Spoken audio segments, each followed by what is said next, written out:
नर्मदा नदी की कोई आध्यात्मिक वैल्यू है? जैसे गंगा जी का महत्व है, वही महत्व या उससे ज्यादा कहें नर्मदा मैया का है। रेवे तो दर्शनात् मुक्ति।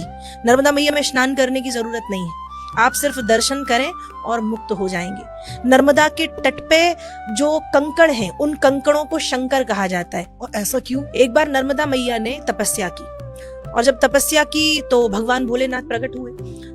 तो नर्मदा मैया ने कहा कि मैं चाहती हूँ कि जो महत्व गंगा जी का है वो महत्व मेरा भी हो। मैं आपको वरदान देता हूँ कि आपके दर्शन से मुक्ति है, और आपकी जल में जो कंकड़ पाए जाएंगे, पत्थर पाए जाएंगे, वो शंकर कहलाएंगे। मतलब निकालो, घर ले जाओ और पूजो। तो नर्मदा का कंकड़ कंकड़ शंकर है, और नर्मदा मैया भगवान शिव की ही पुत्री है।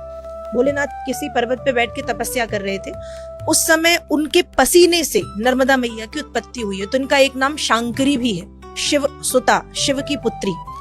और मैंने सुना था कि इसकी कुछ परिक्रमा भी होती है, बहुत बड़ी जी हाँ, परिक्रमा। जी हाँ।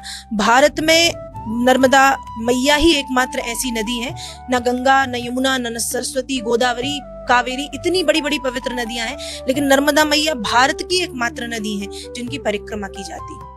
और सिर्फ परिक्रमा नहीं, आपको सुन के आश्चर्य होगा, वास्तव में जो लोग भाव से परिक्रमा नर्मदा मैया की करते हैं, उनको एक बार भगवान भोलेनाथ का अनुभव होता है उस परिक्रमा के दौरान। आपको लगेगा कि आपने शिव का दर्शन किया है।